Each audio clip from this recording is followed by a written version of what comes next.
this special episode of Because It Matters, we're back at Dublin's iconic Croke Park. David Winston from DW Architects and Gerry Staunton from dormakaba share how design vision and access expertise come together to shape buildings that truly serve people. From seamless transitions and user-centered spaces to innovative automatic door systems, they reveal why the future of architecture is about sustainability, inclusivity, and comfort. Join our host, Wilma Werner, as we dive into the world of safe, secure, and seamless access. Ladies and gentlemen, welcome to Because It Matters, the podcast where we open the doors to innovation, merge aesthetic with function, and security with elegance. And by my side in this wonderful stadium in Dublin, the Croke Park, are Gerry Staunton and David Winston. Welcome, gentlemen. Thank you very much. Thank you. And I'm going to share that with the audience, and I hope you're watching the video version of it.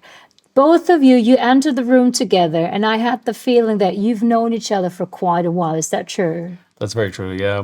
We've come together through football, Gaelic football here in Ireland. That's Gaelic football even. That's what they Gaelic, play here in Croke Park. Correct, yeah. The home of Gaelic football. The home of Gaelic football. So that's where you met. And then what happened from there in the love story? I'm talking probably about, say, it's about 20 years now we've about 20 we know years. each other, you know, so we were a lot younger. Well, I was a lot younger. I was a lot No, slimmer that's as well. not true. We were both 20 years younger. We were great footballers, you know, really, really good footballers. I was probably better than David, you know, but Sure. he'd say differently. But we've known a long time. We've played in the same teams, but now our kids are actually involved in the club as well, the same club. It's in North Dublin. It's Ballymun Kickens, which we have to get a mention of that as well. So, but David's kids are in the juvenile section. And my kids are Just starting out. I like that you section. call it It's in section. different sections. Yeah, so we've nursery, juvenile, and then adult. So, and my kids are a little bit older. So I've got one son playing.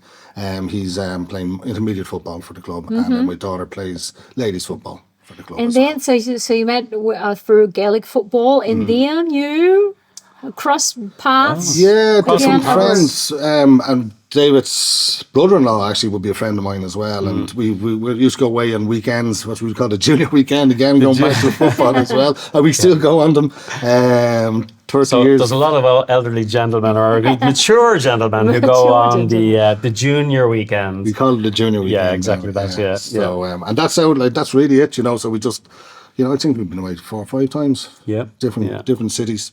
Yeah, so stories that So there's a lot of crossover between sport, friends, people who know family members, all connected back to the Gaelic Football Club, and then a spawn off. And then it's funny then as you get into your professional career, then you start to meet people around and make connections doubly, from the Gaelic football and professionally then too. And especially, how many people do still, how big is the community of people who actively play Gaelic football? Now, big. Now, there's a question, right? No, but it's quite niche, isn't it? If you meet someone who plays, it's not like Gaelic football and hurling, which is the Gaelic games, is played in the most dominant sport in Ireland. Yeah, Right? okay. A collection of sports. But it's a very open thing. If I moved down to Kerry tomorrow, I could walk on up to the local club and I could train and play and no problem. it's that Everyone can just common. interconnect with each other. Okay. That's a great thing about it. Okay. And now you even work together. Gerry, you're here for the dormakaba side. David, you're here as our architect. Can you please briefly introduce yourself? So my name is David Winston, as we said earlier, from DW Architects. And I had a huge interest in architecture from a young age, and a huge interest in building, so through some family members.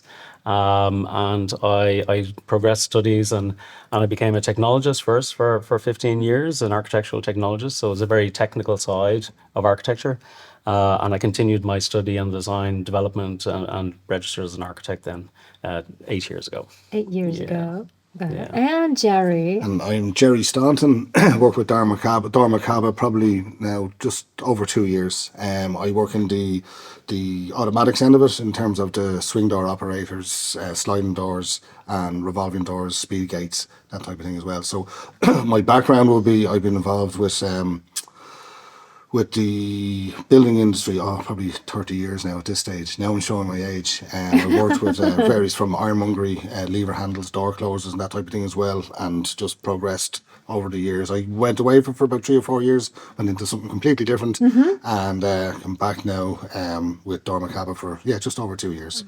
And are you both from the region, like geographically?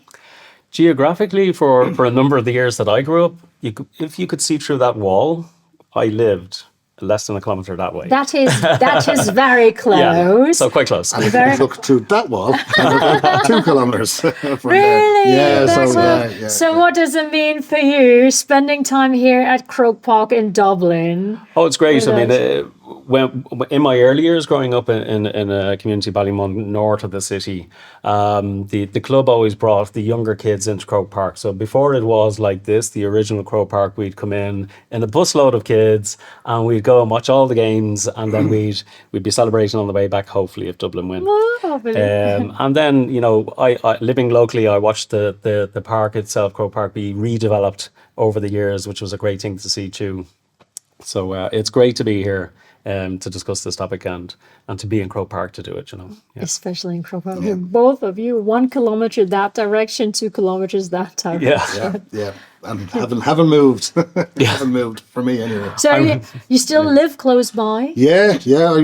I've moved probably from the family home, probably about 150 yards from where I'm living now. Now, I did move away for a couple of years, but about 150 yards from my family home. I do count in meters or kilometers, but I know that's not far. It's not far. No, it's not far. You know, my wife is the same. She's about 100 yards from her family Into home. that direction? 2 kilometres that way. We actually knew each other as we grew up, you know, so I'm going off track now, but So we have both of you true enthusiasts about Gaelic football. Both of you from Dublin, very, very close by. Still live nearby. And now we're here today talking about architecture. Yeah. So great to have both of you here. Thank you. David, you mentioned that you basically knew early on that you would be an architect because a lot of your family members are architects as well. So involved in construction, involved in design, involved in, I suppose, realizing a vision, which is great, you know. So I knew that this was the direction that I wanted to go. Now, achieving that can be something different, but sometimes you have to go the circuitous route, and hence the reason I became a technologist first, and a very technical aspect of construction to study, and then I developed that further to become an architect.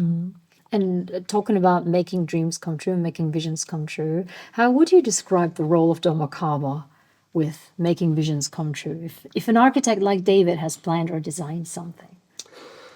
Oh, well, I mean, there's so many different areas of dormakaba, but I mean, from my end of it is like, I mean, talking to the architect, specifically trying to get specification from the automatics end of it, and particularly like, I mean, on a lot of it's the access to the buildings from revolving doors. And if I was to talk to David or to any architect, it's really to get in at the very early stages, pre-planning or planning, and just get the dormakaba. Like dormakaba thankfully has such a huge name worldwide, not just in Ireland or in England or in Europe, worldwide. And the name does absolutely open a lot of doors. Literally. Well, literally and figuratively. Yeah, and figuratively as well. Not intended. But it is very important to have that early engagement, early conversation for both Gerry and for myself, because the getting the specification right, getting the right piece of ironmongery or door gear can make the difference. It's such a quality thing to have. So you have to get the right input from the right people. We as architects, we like to think we know kind of holistically everything, but we can't know everything. So sometimes you have to reach out to the expert and get some guidance and see how that dovetails into the rest. Can you share an example where you had the vision, you had a reality check with one of dormakaba's experts and were like, yeah, actually another way would be a better way, and you deviated from your original vision? Well, it was more, I suppose, if I was to think of an example, I would say it's more of a development of an original idea.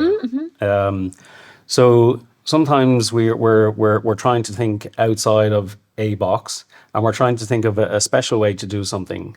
But always in the back of our mind, we have constraints, and we have a realize, you can't build an upside down pyramid, so you have to work within the constraints sometimes of what you know, until you talk to somebody else and they say, actually, there are other possibilities. So in terms of entrance doors, I, in one particular instance, wanted to have a very large piece of glazed entrance door. If we were to make, say, something that's accessible, you can't have one singular piece. I had thought, right? So we're going to break it down, and how do we make it work? Well, actually, a piece of ironmongery that could make that door one piece and make it a special opening section. So that's when you're looking at door gear, or when you're looking at a vision that you're trying to achieve. Sometimes the early engagement, like we discussed, is about developing the design intent and how technically you can achieve that. So early engagement can really impact on the design as well. Have you been working together on a project already?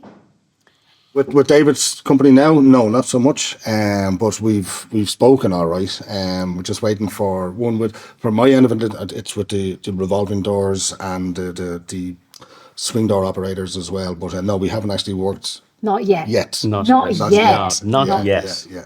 So sometimes it's about getting the right project too. Yeah. In David's past life, in a former architectural practice, we have worked together. Yeah. So I was with an architectural practice for 20 years outside, straight out of college into practice, and I was with them for 20 years. So during my career, my career development, I worked with Gerry on a number of projects. So it's about conversation, communication, about kind of getting all of the different component parts together, dovetailing it to make a wonderful project. And it does take everybody's input to make that work. Yeah. Brief announcement, ladies and gentlemen. As you might hear some sounds in the background, that's because the stadium is getting modernized and there's some construction work going on in the background, and the construction workers are doing their work and we're doing ours. So there might be some noises in the background, some voices as well, because you probably didn't notice. We heard you in the previous episode in the background as well. Really? So that's how much fun you have on the other side of the windows. So, which is why I made the announcement in another episode, because we're recording multiple episodes, because this is a Dublin special, and we heard you in another episode as well. I hope you didn't pick up everything that we were talking So now about. we have you in front of the camera. I have been known to project.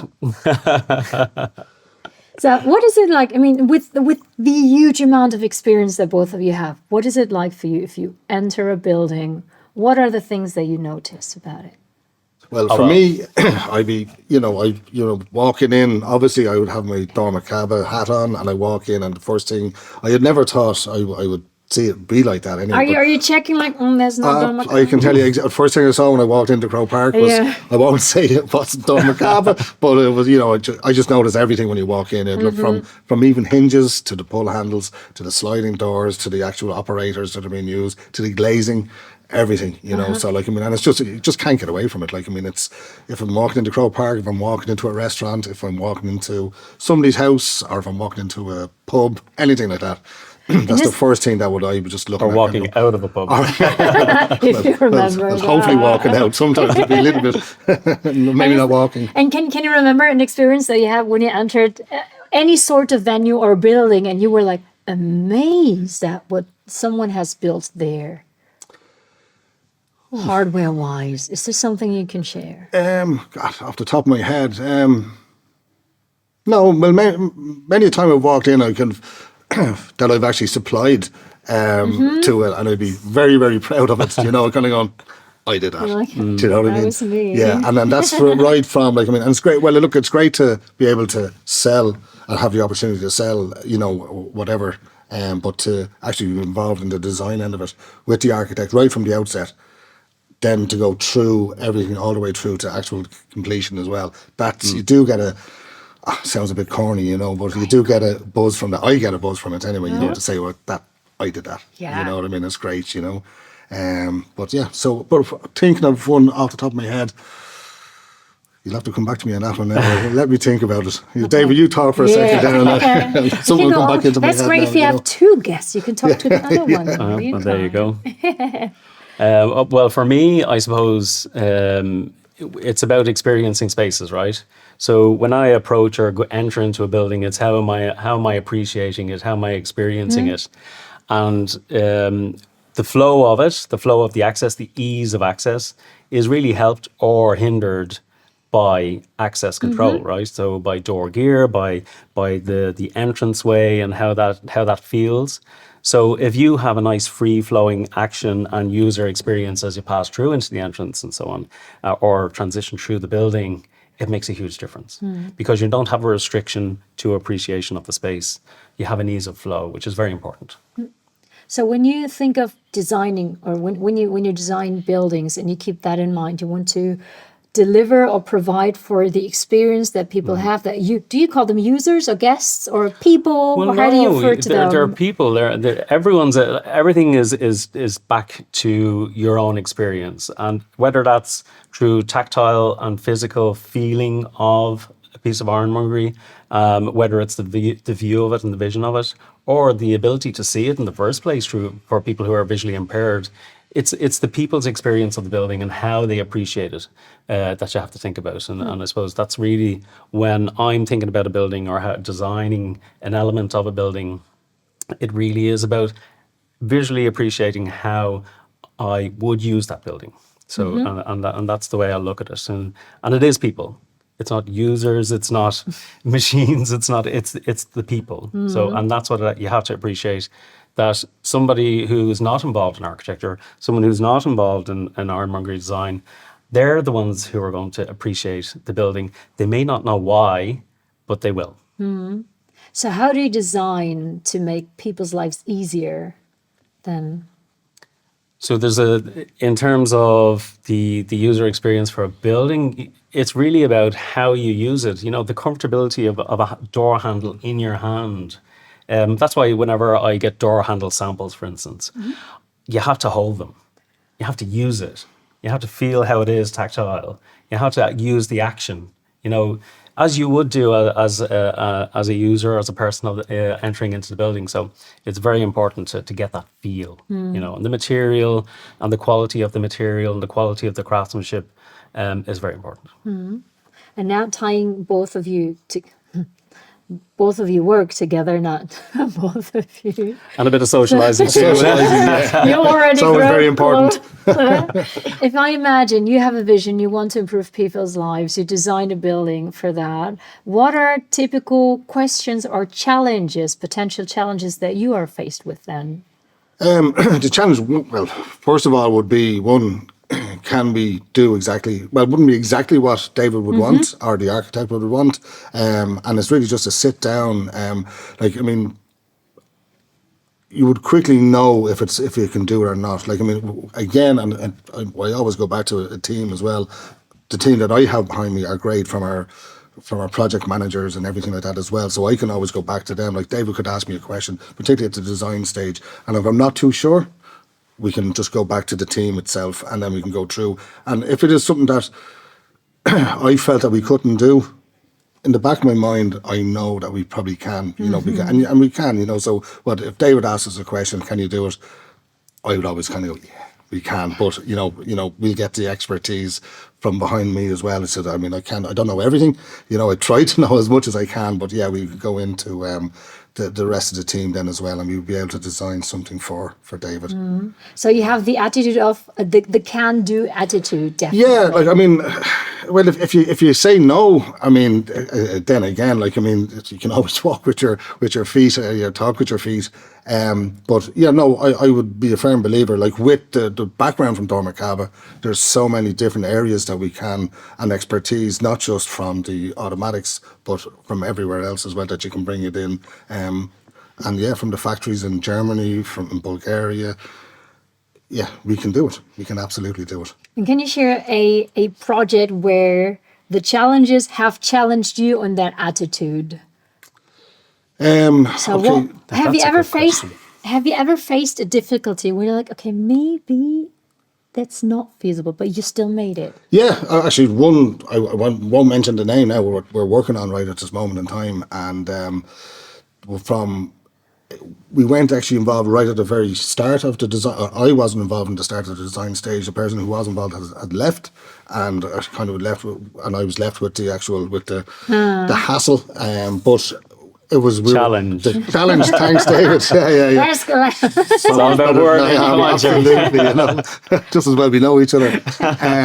So what happened? So what happened then was, like, we were told no, it can't be done, and it couldn't be done, and I just didn't leave it at that. I just kept on going back to our project manager, went further afield, went for myself then, we stopped at that, then I went over to the UK, went over to Germany, and eventually you just, by keep on talking, then you talk to somebody and they'll say, why don't you contact somebody in Germany, which they did, and they came back. We went on Teams calls, and then I was able to go back to the architect, back to the client, and say, yes, we can actually do it. And right at this moment today, our engineers are there putting in it's a bifolding automatic door.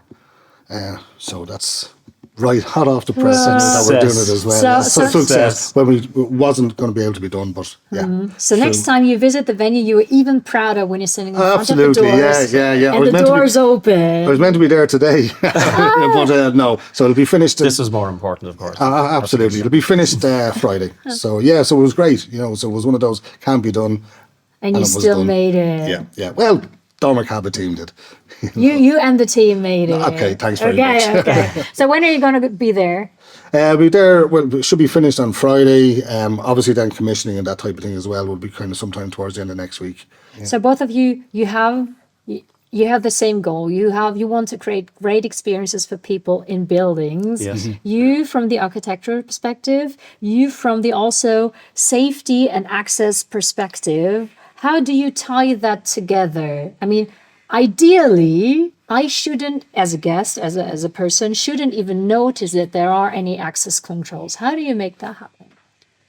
Well, the more you notice in terms of access, the less we have done our job, right? So it should be, and it goes back to ease of access into the building, and comfort, and user comfort, and right? People's welcoming. comfort. Yeah, absolutely. So the more open anything is, if there's no restrictions and the whole thing is open, you can free flowly walk through, right?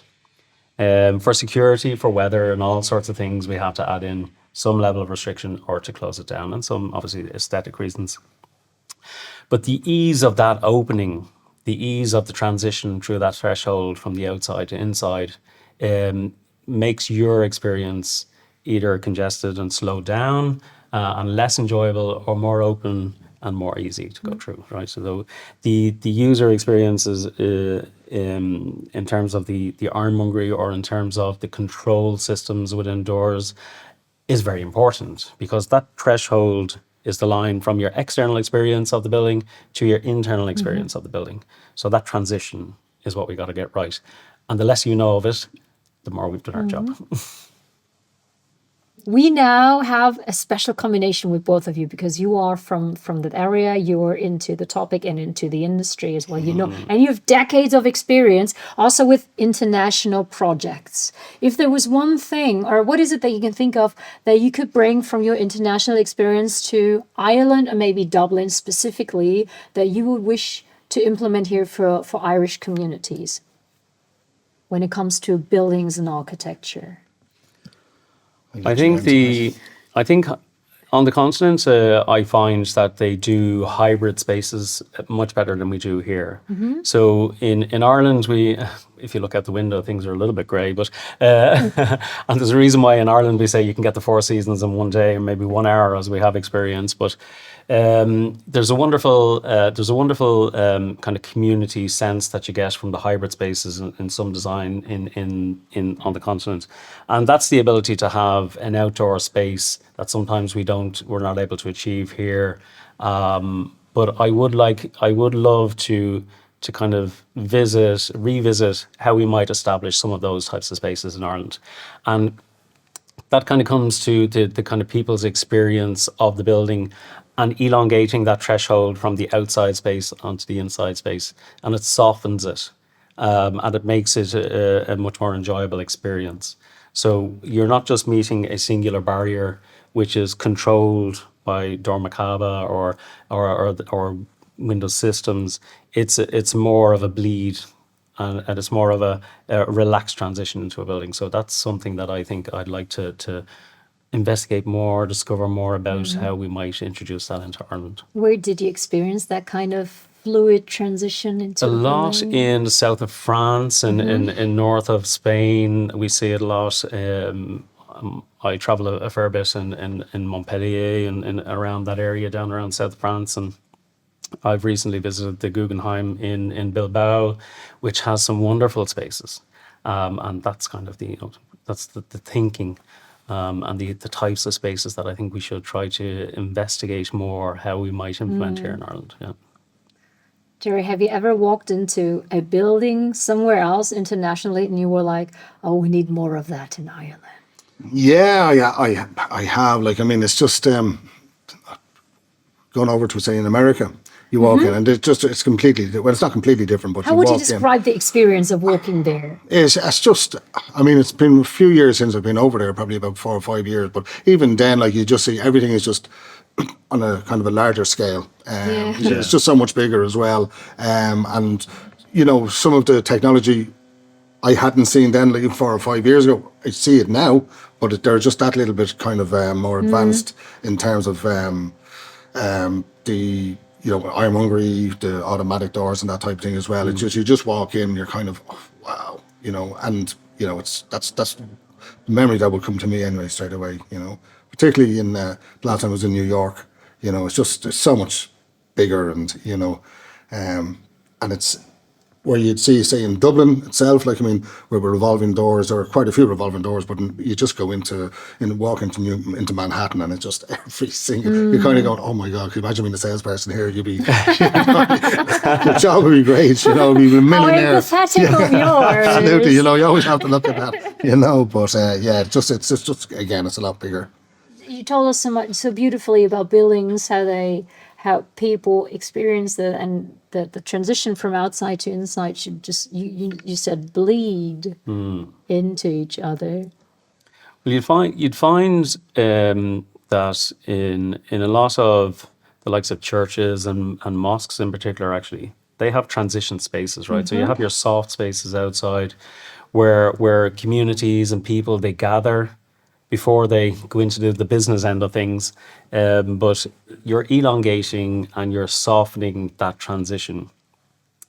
Your experience of a building as you use it begins before you get to it. So on approach, you're going to travel through an experience before you get to a front door, which might be compressed, which might be opened up. So, and it's determined by what type of feeling you want to create within the person who's going to come to the building, and then their destination within the building.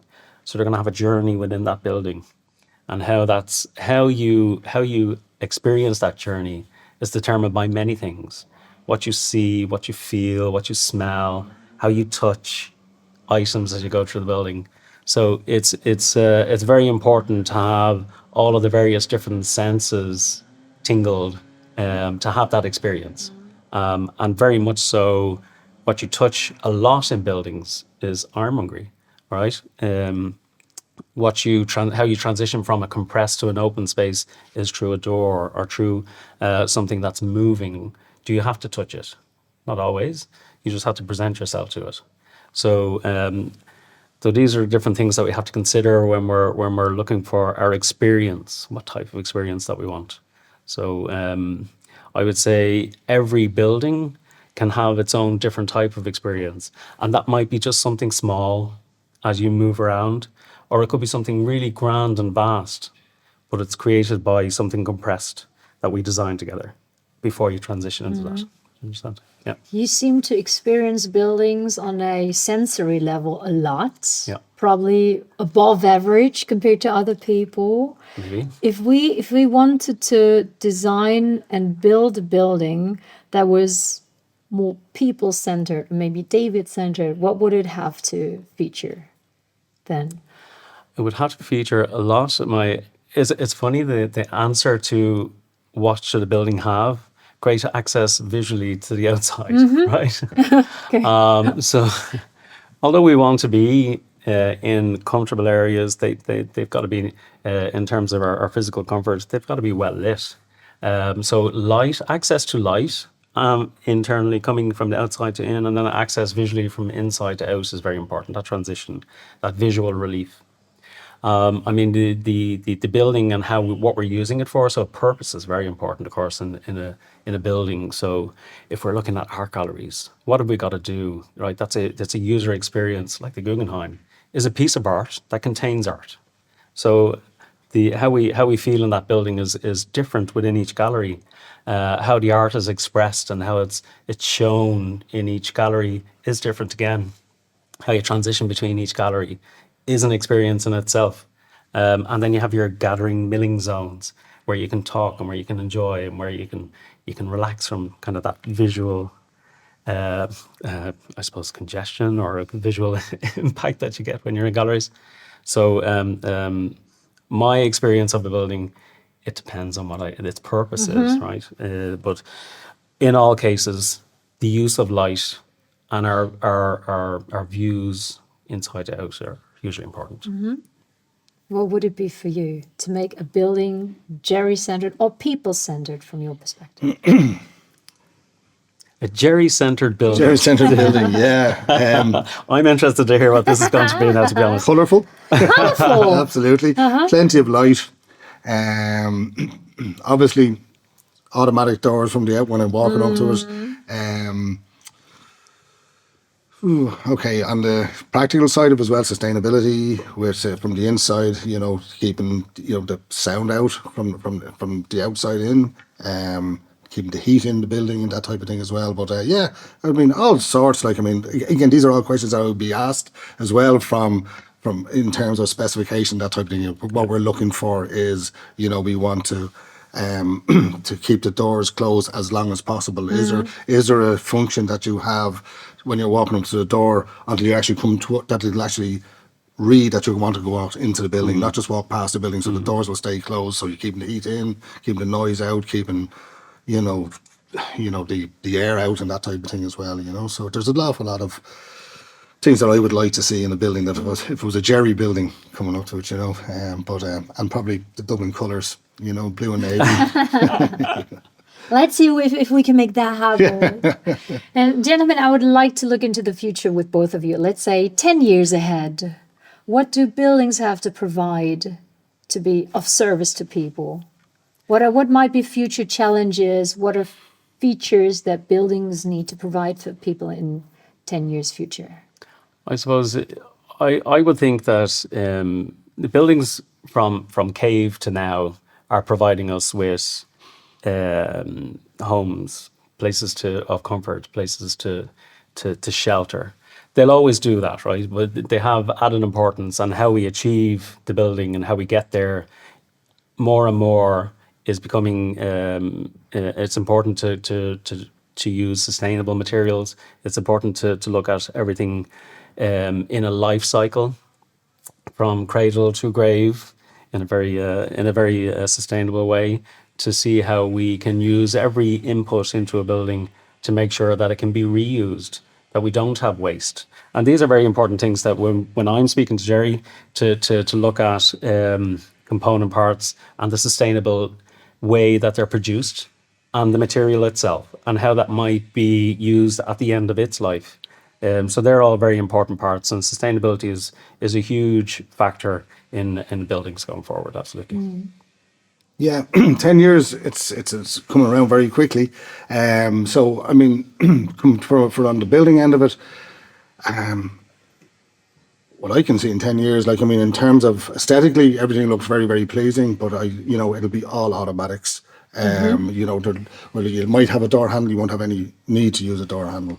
It'll be all wave sensors. There are like wave sensors there as well. It's just really kind of bringing everything in terms of, kind of just updating everything. The quality is that little bit better.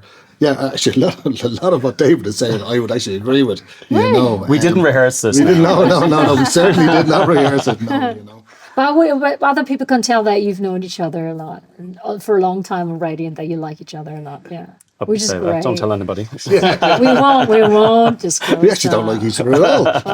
But you get That's it pretending. that's the Irish way of Yeah, saying yeah, it. yeah. As soon as the camera's turned off, we'll be giving out to each other. You know? Gentlemen, what is a building or a venue that is still on your bucket list that you still would like to visit that you haven't visited yet? Anywhere in the world. For whatever reason, it could be for the doorknobs, for the facade, for the architecture, a building that's still on your bucket list. Any kind of. So the building that I would love to go and visit and experience is the Sagrada Familia in Barcelona. It's coming to a state now where it's nearly finished after maybe 150 odd years of construction. Yeah. And I'd love to. I've seen some pictures of it and some of the inside, and it seems like a wonderful building that you would experience. That you would that you would get some lovely experiences in various different sensories. So I think the Sagrada Familia jumps out. It was the first thing that popped into my mind when you said it, and I definitely would love to go and see it. The Yeah, Sagrada Familia in Barcelona for you. You're going to laugh. I was going to say No. that. But I will go We a can little go bit. together. Yeah. But it was, okay. That's it. We can leave the wives behind. Well, I've never been there before, but the Sydney Opera House, just because The it's... Sydney Opera House. Yeah. Why? I don't know. It's just something I've always wanted to visit. And I've never been to Australia. And it's just something I would love to see, just that building itself, you know. It's just iconic in terms of It anytime is. you see it. Absolutely, You know, yeah. and that's it. You know, I laughed when you were saying it was 150 years in making. You know, it's nearly like, as an Irish joke, our children's hospital, probably about that long it's been taken to be built, still hasn't opened yet. And what, 7, 8 years later? It'll get there. It'll get there, you know. It's next year. Or is it Always this next year. No, don't make it next year. But we happen to have someone who just recently traveled to both places, like Barcelona and to yeah. Australia. Oh, really? So I will introduce you to her. Excellent. She can give you pro tips. Do you know what the entry fee is for the Sagrada Familia? I don't. You're going to Make tell a me. guess. Make a guess. 40 euro, 75.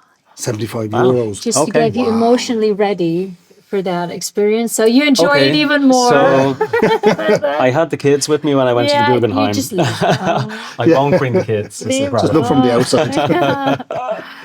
And I say thank you, David. Thank you, Gerry, Thanks a for million. being Thanks my very much for guest having at us. the Because It Matters podcast here in Dublin at the Croke Park as a special episode of the Dublin series. We hope that you enjoyed this episode as well. And of course, keep in mind to listen to or watch the other episode as well. And have a fantastic day. See you soon.